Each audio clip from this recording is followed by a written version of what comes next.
Darling in the Franxx is a weird show. Not in just how it's sexualized, but in the way it's written. At face value, it's hard to tell if you're watching a meaningful show with something to say, or just a shallow anime about horny teenagers. If you've ever watched shows like Kill la Kill, which is one of my top 5 animes, don't lose your way.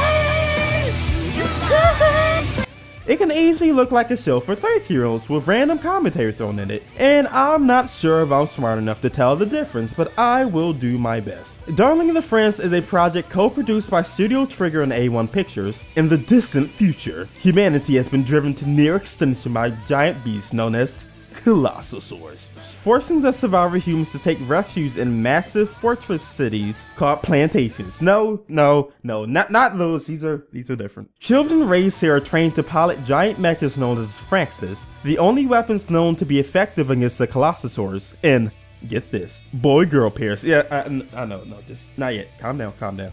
Our main protagonist, just call him protagonist because his name doesn't actually matter, I don't even remember it, is a child born on one of these plantations. Monitored and experimented on since birth, upon reaching maturity at age, I don't think the show said, he was sent off to join his own squad of Franxx pilots and children as they fought against the Colossosaurs. Upon joining the new squad, he meets a naked woman down by the river, and I know what you're thinking, oh boy, here we go. Boy, girl, piloting mechs, naked woman down by the river, just, not yet guys, not yet, just put your pitchforks down. This girl is called Zero Two, and we'll get back to her. We don't learn too much about the squad early on, as the main focus is on the protagonist, and how he can't seem to pilot a Franxx anymore, even though he's pinned as the best pilot in the class. So the show tries to give us the message that sometimes you need to lean on other people to get through life and succeed by referencing a one-winged bird. While unable to fly on his own, by leaning on another bird, they're able to fly together. And of course, this symbolizes the relationship between protagonist and Zero Two, as any writer Zero Two writes with dies.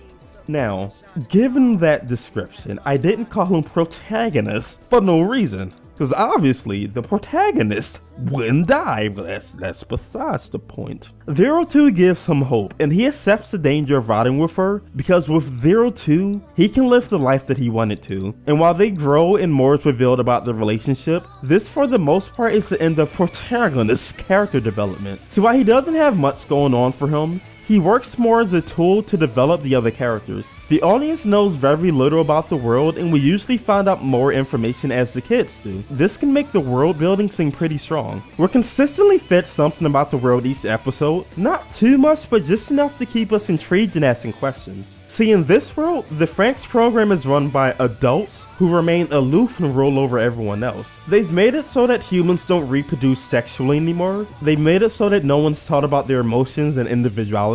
And they drug the kids and repress them to the point that they don't even know what love is. All of this is done because they think they will increase the children's combat potential, but also because emotions aren't needed anymore in this more technologically advanced world. But our main squad is different. Though they're a product of this world, one of the adults, called Papa, has decided to use them as an experiment and give them certain exceptions, allowing them to explore themselves a bit. And this leads to many problems. See, Zero Two doesn't care for anyone but the protagonist and treats everyone else like shit. Some characters have beef with the protagonist, but others are jealous of him. And this is what I meant about the protagonist. While he has as much personality as a log, he acts as character development for the other characters, being the bridge between Zero Two and the other kids, being the focal point of many problems, or being the only person to introduce new concepts to the squad. He helps develop and flesh out the other characters so that they can sort of come into their own. And throughout the show, they actually start to grow on me. They have their own personality and problems, and due to the situations they were raised in, they don't know what they're doing or how to react to it. And I find it all believable and genuine. So with the themes of learning to lean on others and finding yourself and what makes you happy, is this actually a good show? Well, with some decent world building and possible foreshadowing of who the main antagonist is it Papa and the adults? Is it the Colossosaurs, or is it some characters introduced later on? With some pretty good mecha fights in the stylized animation, and with the show rewarding characters who actually follows the main theme of learning to lean on other people, I actually think it's a pretty good show, and as each episode goes on, I learn more and more about everyone. I find myself more attached to them. I